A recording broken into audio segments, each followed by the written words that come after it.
immer, was dürfen wir erwarten, was wird uns erwarten, weil so ein bisschen gefährlich klingt auch das Referat ist ein Risiko, ich warne davor.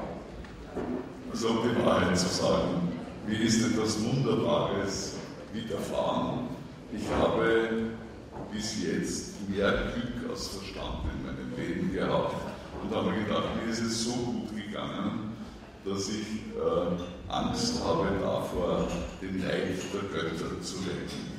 Und ich habe Sehnsucht nach Niederlagen gehabt und war eine Zeit lang der einzige Mann in Österreich, der lächelnd vom Motorrad gestürzt ist, wissend, jetzt wird es mal gleich wehtun und ich habe wieder Gutpunkte gesammelt sozusagen für mein Leben. Und diese offenbar als rätselhafte empfundene und so als hätte ein James Joyce geprobt, sein Ulysses zu schreiben oder der Arno Schmidt sein wunderbares Buch Zettels Traum, so ungefähr klingt es. Das ist nichts anderes als ein unglaubliches Versehen, für das ich zunächst einmal sehr verlegen war. Das ist der erste dramatische Fehler gewesen. Ich habe immer halb geträumt davon, dass ich einmal eine Rede beginne mit dem Satz, meine schwer versehrten Damen und Herren. Das war mir leider Gottes nie vergönnt, aber heute bin ich vollkommen zufrieden, denn der schwachsinnige Text, der steht als Ankündigung für meine Rede, ist nichts anderes als ein verschlüsselter Steno-Briefwechsel von meiner geliebten Frau und mir.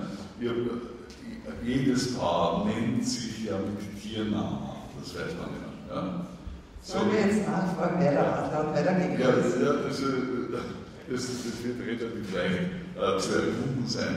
Und Tatsache ist, obwohl uns zugesichert wurde, dass dieser Text, der irrtümlich aus Gründen der Zeitnot so übertragen wurde, dass er rauskommt, bin ich heute eigentlich froh, dass er geschehen ist, weil ich mir jetzt gedacht, jetzt habe ich all das hinter mir, was ich immer als Problem mitgestellt habe. Also halten Sie sich nicht daran, ich bin ein sehr friedlicher Vortragender. Mein Vortrag ist kein Risiko oder vielleicht doch. Ich glaube, Sie haben uns jetzt schon ein bisschen Spannung hineingebracht. Ich glaube, Niederlage wird es auf gar keinen Fall werden, das kann ich vorab schon sagen. Leider keinen weiteren Bonuspunkt, den Sie heute Abend hier sammeln können. Ich würde vorschlagen, ich setze mich jetzt auch hin und wir lauschen gespannt, wie wir brauchen und bitte Sie jetzt für den Vortrag. Wie auch immer er dann heißen mag. Danke für die liebevolle. Meine sehr verehrten Damen und Herren, ich habe mir gedacht, ich muss die ersten 2 Minuten widmen, eben diesem kleinen Missverständnis. Offenbar haben Sie das verziehen, sonst wären Sie nicht da. Mein Thema ist Intellekt und Kreativität und der ist relativ leicht zunächst einmal darlegbar. Kreativität, ich glaube, ich habe es in erster Linie mit früheren Kollegen von mir zu tun mit euch. Ich war Werbetexter bei Ogilvy & Mather International und habe das unfassbare Glück gehabt, den berühmtesten Mann der Werbewirtschaft als meinen persönlichen Freund und für ein Wochenende als meinen einzigen Lehrer zu haben. Das war der David Ogilvy. Ihr kennt ihn auch aus seinen Büchern Geständnisse eines Werbemannes oder David Ogilvy Unpublished, das leider nur für die Mitarbeiter da war und längst vergriffen ist. Auch ich habe mein Exemplar verloren. Aber ich kann mich noch gut erinnern, wie der David mich damals in seinem wunderbaren südfranzösischen Schloss in Tufu empfangen hat mit seiner mexikanischen Frau und gesagt hat, ich schätze dich, weil ich weiß, dass du niemals über Werbung sprichst, sondern immer über irgendwas anderes. Das war aber nicht mein Ziel, also ich habe es instinktiv gemacht, aber er schätzte mich deswegen und deswegen hatte ich dieses Privileg und wir hatten dann in diesen 14 in diesem einen Wochenende dann trotzdem ungeheuer viel beigebracht. Ich sage Ihnen nur zwei Beispiele. Er leitete seine Mitarbeiter mit unglaublich gastgeschriebenen kleinen Memos an.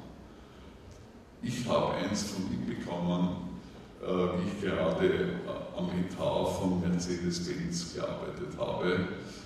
Und da stand drinnen, nicht einmal mit persönlicher Ansprache, sondern ganz an alle gerichtet, eure Texte haben die Schwangerschaft von Schweiner. Ich weiß bis heute nicht, wie lange eine Sau trächtig ist, um die Wahrheit zu sagen, aber es war unglaublich wirksam und wir haben alle nachher doppelt so schnell gearbeitet wie zuvor. Also ich möchte aber nicht in die Vergangenheit verlieren, sondern mich meinem Thema nähern und vielleicht verblüffend sagen, ich glaube, dass Intelligenz und Kreativität nur am Rande etwas miteinander zu tun haben. Natürlich wird es Troglodyten nicht möglich sein, irgendwelche kreativen Sachen zu schreiben oder die Welt aus den Angeln zu heben. Aber im Wesentlichen glaube ich, dass es völlig andere Dinge sind, die unsere Kreativität wesentlich beeinflussen. Ich trage euch jetzt meine Auffassung vor. Ihr könnt sie gut heißen oder schlecht heißen. Ich kriege das gleiche Geld, ob ihr zufrieden seid oder nicht. Daher darf ich die reine Wahrheit sagen. Ich glaube, dass alle, ich habe ja selber unglaublich viele Kurse mitgemacht und Belehrungen und bin aber am Ende darauf gekommen, dass alles, was man uns erzählt, wie man kreativer werden kann, im Grunde im ersten Stockwerk anfängt, ohne Fundament. So ungefähr wie das Haus von Adolf Loos am Michaelerplatz, wo die einschlägigen Journalisten dieser Zeit gesagt haben, das ist ja kein Haus, das fängt ja erst im ersten Stock an. Das Großhaus ist was Wunderbares, aber wenn man glaubt, dass man die Kreativität zunächst einmal rational erfassen kann und mit Rezepten überstülpen kann, ist man auf einem falschen Dampfer. Ich glaube mittlerweile, nachdem ich jetzt das Glück hatte, der jüngste Chefredakteur Österreichs eines namhaften Magazins gewesen zu sein, das ist der Trend, und 30 Jahre lang der längste Herausgeber, ebenfalls im Trend, glaube ich zu wissen, dass wir an unseren menschlichen Grundlagen arbeiten müssen, um wirklich zuverlässig kreativ zu sein. Und die meisten, die ich kenne, machen in den zwei Hauptpunkten große Fehler. Der erste Punkt, sie gehen viel zu schlecht mit sich selber um, sie verwöhnen sich selber viel zu wenig. Und das zweite ist, dass sie unterschätzen, wie viel Kraft man als geistig Arbeitender braucht. Die meisten glauben, dass Holzfäller, Maurer und andere manuelle Berufe die größte Energie kosten. In Wirklichkeit aber ist es so, wie man heute längst weiß, dass die geistige Arbeit viel mehr Energie kostet als selbst die Arbeit eines Galiansträflings. Der geistige Mensch verbraucht mehr Energie als jeder noch so hart arbeitende Manuelle. Und meine 10 Tipps, die ich Ihnen ganz schnell und staccatoartig sagen möchte, damit Sie egoistisch etwas mitnehmen können, die haben mit diesen Punkten zu tun. Zunächst einmal die Psychologie. Niemand kann uns erklären, warum wir so schlecht miteinander, mit uns selber umgehen, als wir es tun. Wahrscheinlich ist es eine unheilige Mischung aus Vatikan, Priester, Eltern, Lehrer und anderen falschen Pädagogen, die uns immer wieder auf den falschen Weg ableiten. Sie werden das gleich sehen, wenn ich dann die einzelnen Punkte nenne. Zunächst einmal nur, damit Sie begreifen, dass auch Sie, und zwar ausnahmslos, kann ich einen Techniker bitten, das ein bisschen tiefer zu stellen? Kann das einer von euch? Ich bin leider unglaublich ungeschickt. Ich möchte nämlich meine Zuhörer sehen. Ich möchte es ungefähr so. Bitte vergeben.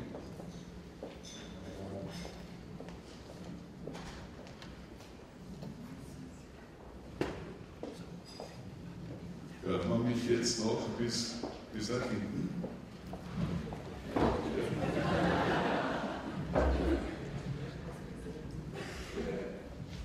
Ja, das ist immer das Gleiche. Also, ich kann mich erinnern, ich habe einmal in Seattle sozusagen als Freund beinahe von Bill Gates eine Konferenz begleitet und mitten von mir aus, ja, also hört man mich mit Bill Gates in Seattle und da war natürlich alles voller Video-Walls und voller Windows, PowerPoint-Präsentationen. Und genau in dem Moment, wo wir begannen, miteinander zu diskutieren, ist alles ausgefallen. Aber das kennt man, das ist Murphys Gesetz, alles kommt zustande, wie es sein soll. Gut. Psychologie, wir gehen zu schlecht miteinander um. Das ist für viele Leute nicht so ein Problem, aber für die geistig Kreativen auf jeden Fall. Wir müssen viel liebevoller sein zu uns selber. Ich wollte ein Beispiel sagen, das euch sofort klar macht, wie infantil wir letzten Endes immer noch geblieben sind. Das ist die Art und Weise, wie wir mit Lob umgehen. Es gibt keinen einzigen normalen Menschen, der das vernünftig macht. Auf der einen Seite haben wir Anerkennungssucht von der Wiege bis zur Bahre und können gar nicht genug davon bekommen. Auf der anderen Seite, wenn uns jemand lobt, schauen wir alle gleich aus. Wir kriegen einen roten Kopf, wir sind verlegen, wir zwicken unsere Knie zusammen, das müssten wir wie schon gehen und sagen, ich muss Sie bitten, weiter zu sprechen, ich habe das nicht verdient. In Wirklichkeit denken wir uns in diesen Momenten immer, endlich ein geschmackssicherer Mensch, der meine Qualitäten erkannt hat. Der einzige und bislang eigentlich immer noch der alleinige, der damit wirklich gut umgehen konnte, war unser berühmtester Politiker, den wir jemals hatten, den ich noch sehr schön kennenlernen durfte, aber ihr alle zu jung seid. Ich bin schon froh, wenn ihr seinen Namen noch memorieren könnt. Das war der Bruno Kreisky. Ich war mit dem Kreisky selbstverständlich immer in herzlicher Gegnerschaft verbunden, wegen seiner wunderlichen Wirtschaftsauffassungen. Aber dann ist ihm eines Tages durch einen Unfall, selbstverständlich durch einen Lucky Punch, durch etwas Zugefallenes, etwas Wirtschaftsfreundliches gelungen, von dem er keine Ahnung hatte, aber ich habe mir gedacht, das ist eine wunderbare Gelegenheit, zu zeigen, wie objektiv ich bin. Und ich habe einen enthusiastischen Artikel geschrieben über diese Großtat von Kreisky. Er in seiner Hoffärtigkeit hat geglaubt, dass ich bin endlich übergelaufen in sein Lager, ich sei ein Konvertit und er hat mich in seinen Arabien-Tross aufgenommen und wir sind in die damals noch streng abgeschlossene Königstadt Riyadh nach Saudi-Arabien gereist.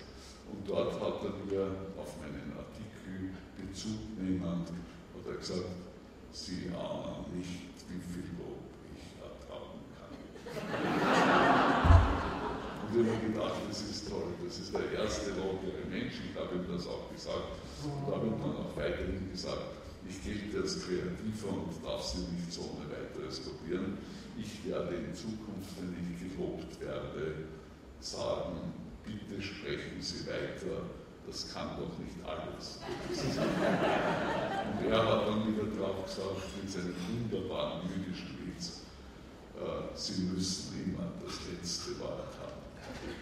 Und eine gewisse Tragödie war damit verbunden, die ich nicht verschweigen will. Bevor ich noch meine geliebte Frau kennenlernte, war ich hinter einer wesentlich hässlicheren, dummen Frau. Damals in Saudi-Arabien, ich musste sagen, sonst kriege ich Erwachsene. Da sitzt sie.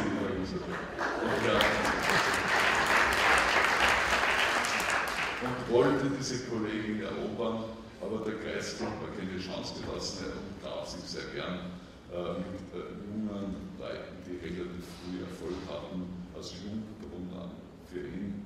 Ich war damals 24 Jahre alt und er hat gesagt, dann erklären Sie mir halt einmal, wie ist das mit der Wirtschaft in Österreich? Und nachdem ich aber hinter dieser Frau her war, habe ich gesagt, Herr Bundeskanzler, ich weiß das ja auch nicht, ich werde heillos überschätzt. Und er hat daraufhin gesagt, mach dich nicht so klein, so groß bist du nicht.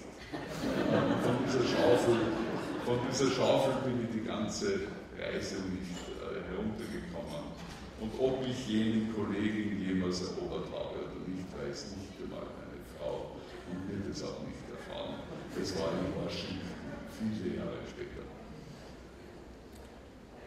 Das zeigt nur, wie kindisch wir sind. Und jetzt wird es aber ernster. Es gibt ein paar psychologische Bremsen, die wir eingebaut haben, die uns wirklich in der Karriere echt beschädigen. Ein wichtiger Punkt ist der Egoismus. Alle ausnahmslos, die Priester, die Eltern, die Lehrer haben uns immer gesagt, sei kein Egoist. Das ist eine der dümmsten Aussagen, die es überhaupt jemals gegeben hat. Und ich habe Ihnen zwei wissenschaftliche Zahlen beizubringen. Der eine ist der Konrad Lorenz, den ich kurz vor seinem Tod kennenlernen durfte, als unser vorletzter Nobelpreisträger, glaube ich, vor dem Friede Intellekt. Und der Lorenz hat mir gesagt, bitte sag den Leserinnen und Lesern, Egoismus ist nichts Schlimmes. Das ist das Natürlichste auf der ganzen Welt. Ohne Egoismus gäbe es keine Evolution. Und jetzt gibt es natürlich manche, die wissen, dass der Konrad Lorenz im Dritten Reich von Hitler eine Zeit lang ein Mitläufer war oder der fragwürdig ist. Außerdem, seine Bücher sind wie die aller Verhaltensforscher auf eine tierische Art und Weise grausam und natürlich. Und für jene unter euch, die den Lorenz sozusagen leicht rechts von Genghis Khan ansiedeln, habe ich einen anderen, völlig sanftmütigen und unverdächtigen Wissenschaftler, der das bestätigt, ist das Karl Popper, wie die meisten unserer wirklich großen Künstler, wie Kokoschka und Haydn und Köstler und andere, in London berühmt wurden, weil in Österreich wirst du ja erst dann anerkannt, wenn du tot bist.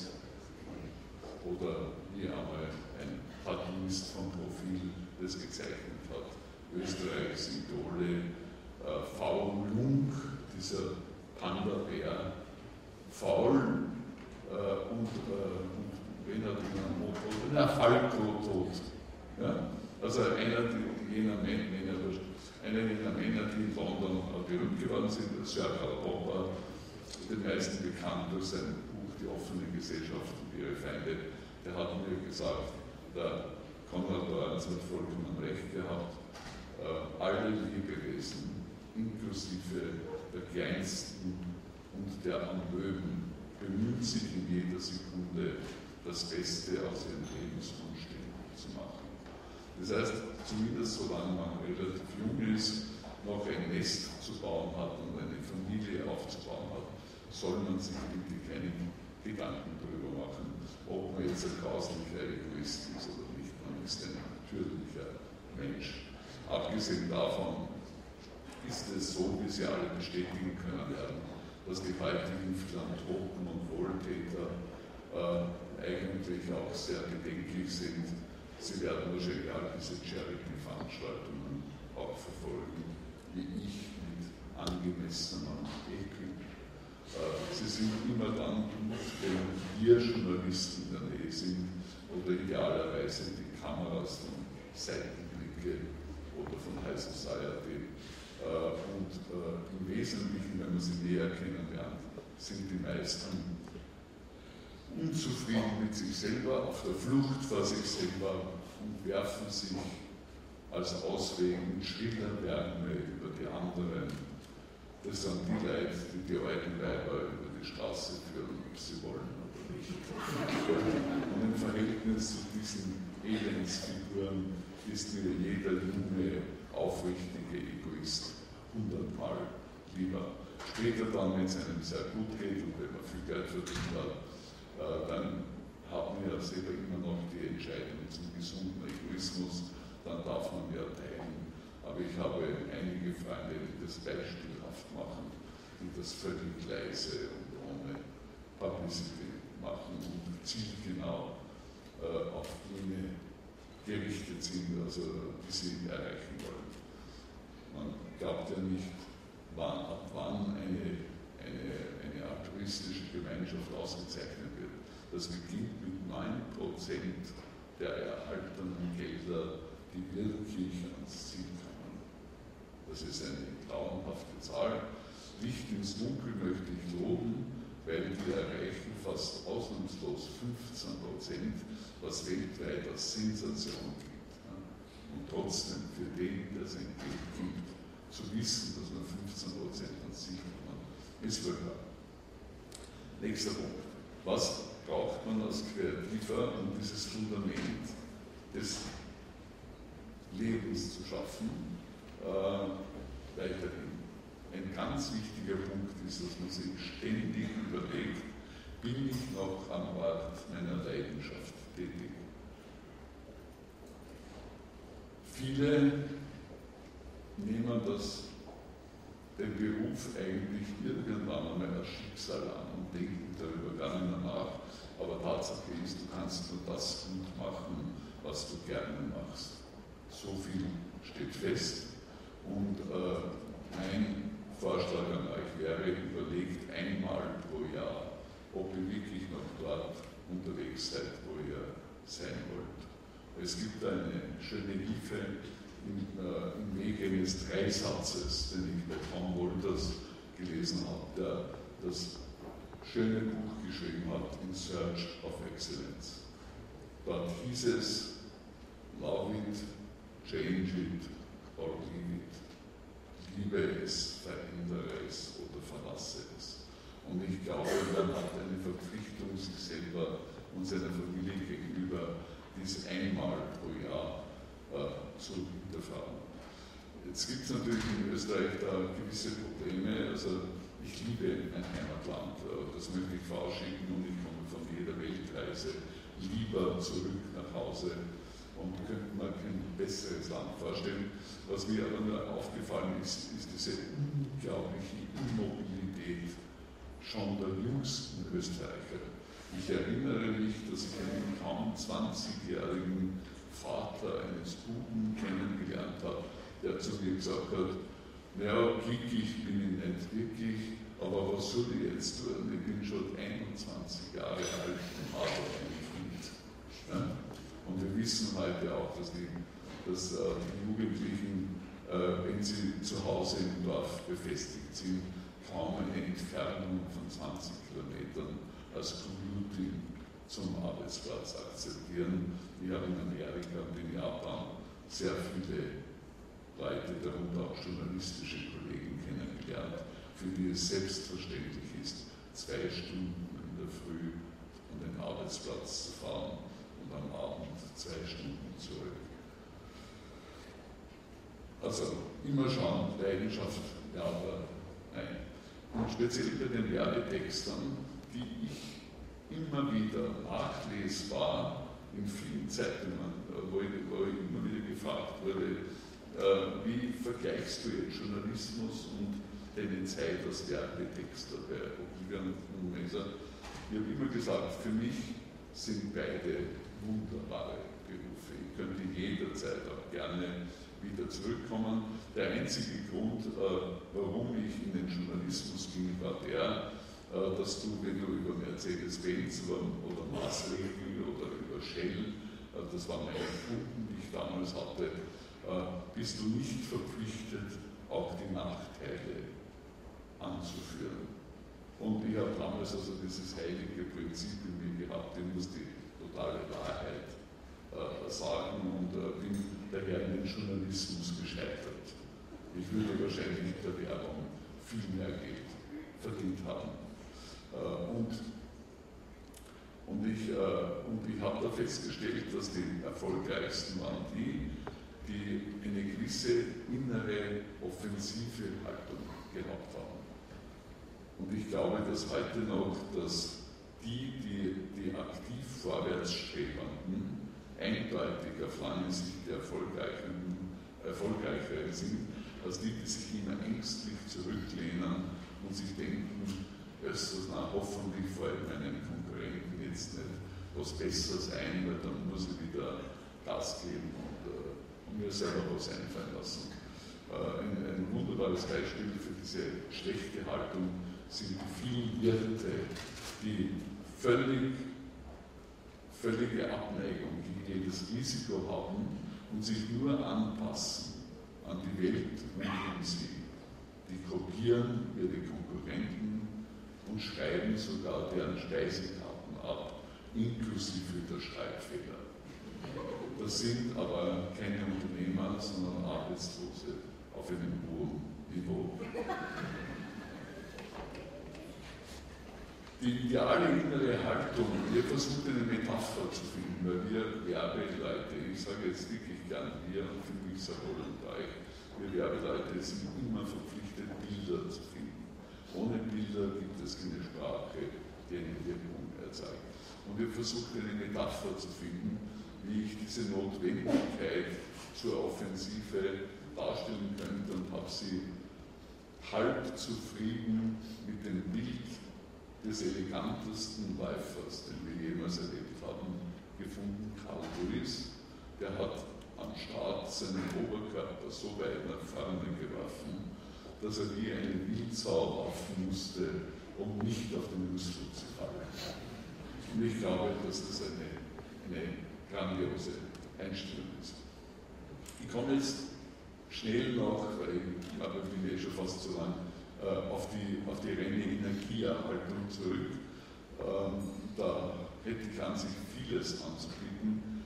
Ich möchte euch jetzt nur 3 ganz kurze Rezepte geben. Das eine ist, so viele sind unzufrieden, weil sie glauben, dass sie durch die viele Arbeit erst am Wochenende glücklich sein können, wo sie endlich das tun können, was sie wirklich wollen. Und ich sage so ähnlich wie bei diesem scharfen Zucker, wenn sie zu scharf sind, wenn sie zu stark sind, bist du zu schwach. Ja? Das ist eine lächerliche Einstellung. Man muss jeden Tag seine Lieblingssachen erledigen in kleinen Dosen, weil du kannst das, was du im Alltag versäumst, also zum Beispiel Arie werden ein Gedicht schreiben, weiß ja jeder sowieso selber, wonach ich ist. Du kannst es am Wochenende nicht aufholen und du kannst es schon gar nicht im Urlaub aufholen, wenn all das als Rezept unterbleibt. Für den Urlaub gibt es auch die größten Scheidungsziffern übrigens und viele sagen dann, okay, wenn ich dann in den Ruhestand trete, werde ich endlich wieder das lesen, was ich immer lesen wollte, das schreiben, was ich immer schreiben wollte. Ich werde fotografieren, ich werde malen wie ein Teufel. Ich werde gregorianische Gesänge in meiner Kirche hören. Oder weiß er da was? Das Problem ist nur, wer so lebt, erlebt seinen Unruhestand nicht. Sondern es ist unbedingt notwendig, sich zu disziplinieren und da gibt es absolut keine Hilfe. Da kann man nur entweder stark genug oder zu schwach sein. Man muss sich zwingen, jeden Tag das ganze Schöne, das man sich vorstellt fürs Leben, in jedem Tag immer wieder einzubringen. Und jetzt sagen natürlich viele, na, ich arbeite schon 14 Stunden und schlafen oder so viel. Und da sage ich vielleicht noch ein Rezept, das die Frauen immer zum Aufschreien bringt, die europäischen. Ja? Und daher wende ich mich hier nur an die Männer. Es genügen 4 Stunden und 20 Minuten pro Tag, um wirklich frisch und auf der Welt zu bleiben. Die Theorie dahinter, kurz gesagt, ist die, wir brauchen 3 Tiefschlafphasen. Die ersten 2 kommen die ersten 2 kommen teuer. Du musst unbedingt 4 Stunden hintereinander schlafen, aber die 3. wird dir praktisch geschenkt, wenn du in deiner physiologischen Tiefphase, die bei Westeuropäern meistens zwischen 15 und 16 Uhr eintritt, wo man nichts weiterbringt, wenn man tot wird ist, wenn man da 20 Minuten schläft. Nachdem ihr lauter Chefs hat, kann man sagen, ja, viele Ein-Mann, 2-Mann, 10-Mann-Unternehmer, habt ihr ein kleines Separé hinter dem Büro. Das ist ja einer der wichtigsten Gründe, warum man Unternehmer wird, ist, dass man ein Separé hinter dem Schreibtisch hat. Und dort genügt es vollkommen, sich vorzunehmen, 20 Minuten zu schlafen, aber auch kein Wecker. Die innere Uhr funktioniert bei jedem völlig perfekt. Gemessen am normalen Schlafbedürfnis und Schlafaufwand der westeuropäischen Männer, ja, auch die Ulla wird sagen, ich brauche 8 Stunden, um meine Schönheit zu bewahren. Ja. Lauter Unsinn, aber das ist wurscht, ich rede nur zu den Männern. Der Unterschied zu den normalen Schlafgewohnheiten heißt, du gewinnst 1000 Stunden im Jahr. Das ist unfassbar viel. Das wird dann jeder von euch seine eigenen Vorstellungen haben, wie er dieses Geschenk nützen kann. Ich möchte nur als Anhaltspunkt sagen, dass Thomas Mann für seine Buddenbrooks, für die er den Nobelpreis erhalten hat, 1000 Stunden gebraucht hat. Nur als Beispiel für ein einziges Jahr. Ich komme zum Schluss und möchte das möglichst heiter gestalten. Es gibt viele Energieideen, die könnt ihr dann in 2 Jahren in meinem Opus Magnum lesen, also einem Buch, das ungefähr heißen wird, die innere Natur der Sieger oder so. Aber ich kürze jetzt ab und erwähne einen sehr interessanten Mann, der meines Erachtens die schönste deutsche Sprache geschrieben hat, was ja für euch als Werber nicht ganz uninteressant sein kann. Ihr seid nur hauptsächlich zu jung, um ihn vielleicht überhaupt zu kennen. Das ist der Ernst Jünger. Der Jünger war so ähnlich wie der Konrad Lorenz, auch ein bedenklicher Mensch im 1000-jährigen Reich, ist aber auch rechtzeitig gescheitert geworden und darf ab seinem wunderbaren Buch Die Marmorkirchen wieder verehrt werden. Und als er 100 Jahre alt geworden war, war er so auffällig schön, physisch schön und geistig so frisch wie je und und meine Kollegen vom Spiegelmagazin in Hamburg haben ihn besucht. Damals hat der legendäre Herausgeber Rudolf Augstein noch gelebt und haben ihm gesagt, Herr Professor, bitte verraten Sie uns Ihre Geheimnisse Ihres Jungbrunnens und warum Sie immer noch so gescheit sind. Und er hat gesagt, das mache ich gerne, im Wesentlichen sind es 3 Punkte. Erstens, jeden Tag kalt duschen, weil auch die Erdäpfel kalt gelagert werden. Zweitens, jeden Tag eine Flasche Champagner, weil auch die Moleküle Vergnügen haben wollen. Und drittens, nichts Blödes lesen, weil auch das Gehirn vergiftet werden kann. An dieser Stelle verweise ich normalerweise anmutig auf meinen letzten Bestseller, der darf man als Nachhörer ins Abenteuer heißt, aber mit Respekt und Hochachtung von euch, meinen ehemaligen Kollegen, will ich das heute unterlassen. Ich danke herzlich für eure Aufmerksamkeit.